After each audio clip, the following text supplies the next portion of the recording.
Yo, Kpaceguy here. What's going on YouTube? Welcome back to the channel. First and foremost, you're going to have to forgive me for the audio quality. My camera has officially broke. It does not work, so I'm not using any kind of microphone. I'm using my phone's camera and my phone's microphone. So forgive me for the difference in quality, but we do have a camera on order. What you are looking at, as you guys saw in the title, are the Polk Reserves, Polk Audio Reserves. I am ecstatic to listen to these because if you guys are familiar with the channel, I have had Polk speakers before. I have had their once were flagships, the LSIM series, that made me so entirely happy. And now we are listening to the Reserves. We have already reviewed the R200s on the channel a couple of years back, and now we are listening to the smaller brethrens here. So I purchased these for $7.99, and you guys know me, they're going to be white. If I can find a white speaker, it is going to be white, and that's what these are. And just from the looks of it so far, they look absolutely incredible. Now, they're not the same white as my Canton speakers. They're more of a matte kind of finish, like a wrapping kind of a vinyl, which I can actually see where they connect back here. There you go, see that?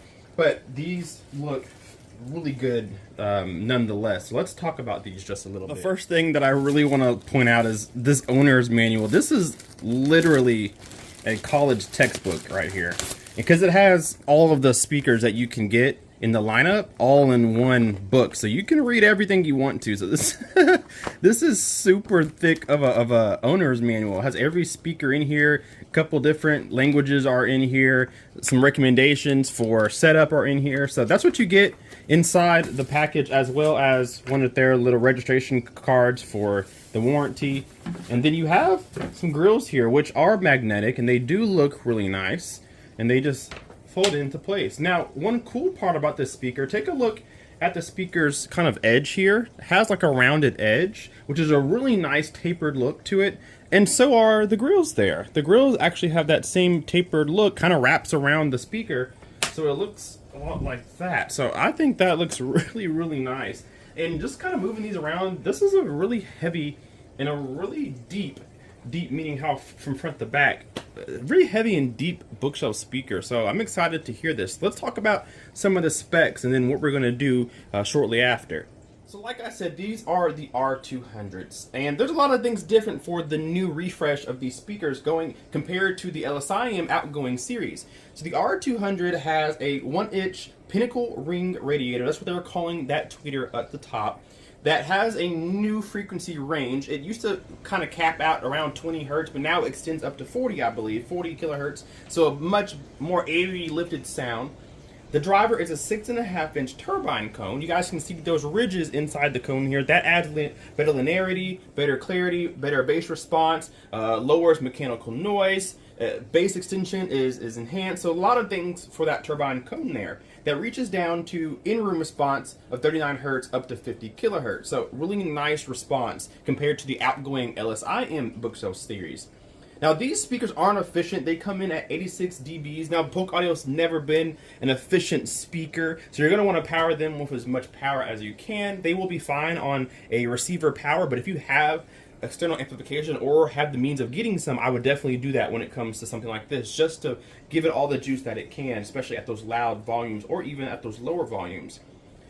Now this is a 30 watt to 200 watt speaker, so it does perform with just about every amplifier out there, but you want to reach as close to that 200 watts as you can. Like I said, they're not very efficient, but you want to give them the best chance at their best performance, and that's by giving it all its juice. Now I mentioned these seem to be pretty heavy for bookshelf speakers, and they are. They're about 20 pounds just underneath it at 19 pounds per speaker, and so that's a pretty healthy weight for these bookshelf speakers here. Now this port is something that we want to talk about as well.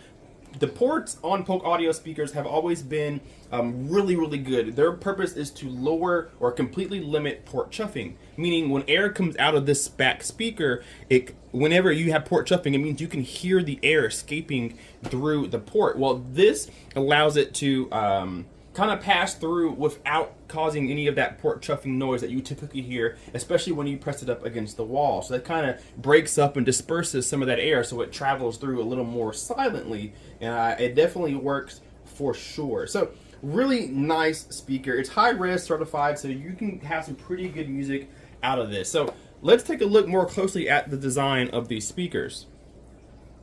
So you guys can really see that long, deep kind of look to it. Not very wide of a speaker, but very deep. And that's good. The more internal space you have inside, the deeper the speaker can reach in that lower bass region. So these should perform really well for music and without a subwoofer. We'll definitely test that out in a later review.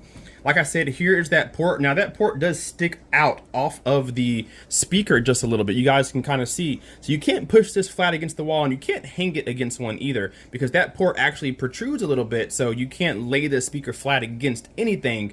It'll meet that point before it meets the back of the speaker. Here are some binding terminals at the bottom here. We'll turn that towards you guys just a little bit. There's some binding terminals here. Now, it's not, surprisingly, these aren't 5-way binding posts that you can use for bi-amping or bi-wire. I'm very surprised to hear that or to see that, but they do accept nano plugs and they are of really good quality. So that's nice to see at least.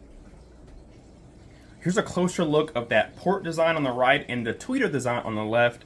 Now, I had the LSIM bookshelves and all the other speakers in that series, and it's a different tweeter design than what it used to be. You may think this is a gimmick, but this tweeter actually sounds really, really good. In my review for the L200s, I spoke highly of the upper frequencies that this new line now can reach. One of my biggest complaints, not a complaint, but maybe a critique about the LSIM series was that great speaker, tons of bass, but didn't have a lot of upper register, didn't have that airy sound. It was incredibly warm. And so it kind of felt suffocated at times. This tweeter not only has a different design, so it has a nice waveguide and disperses a lot wider, but it also, of course, reaches higher and just adds to that airy sound that I was missing in the LSIMs that I now have in my Cantons, and now the Polk has them as well. So I'm excited to listen to these R200s to see if I get the same feeling as I did with the L200 that I was listening to. If you point it down, we can see a couple branding there, Polk Audio. Now, this looks like a sticker that was kind of stuck on there, which I guess. I don't know what to say about that. I wish they used a regular emblem or maybe engraved it into the body itself, but this is just a sticker. And the problem with it is, you may not see it on camera, but it's a different color than the rest of the speaker. So you can see that this sticker kind of fades over time, maybe peels off over time, and you can kind of see already dirt kind of collects around the edges of it. So it is what it is, I guess, but I would rather see an emblem or some kind of engraving opposed to a decal kind of on the front, but nitpicking at this point. Alright guys, it's time for me to take this and listen to them, put them in my system. I'm going to listen to them mainly in 2-channel. I'll listen to a little bit of home theater of them and see what I think. We'll do that in a later review on the desk, so we'll see what happens. But I'm super excited to take a listen to these. I am a little late to the party, but now we have them and we'll take a listen and see if we think they are worth the $7.99 that they're asking for. So I'm a big Polk fan. I always have been. Not a lot of people are, but I am. So I'm definitely going to, I'm not going to be too biased. I'll definitely be critical and let you guys know my honest truth about these speakers in a later review. So make sure that you are subscribed. Make sure you leave a comment down below. Let me know, have you heard any Polk speakers? Have you ever owned any Polk speakers? Let me know that down below in the comment section. Forgive me for the video and audio quality. We are using my phone until I get my camera in, hopefully this weekend. So bear with me for the next couple of videos. But we'll see you guys in the next one. Subscribe if you're not already. Take care. Bye-bye.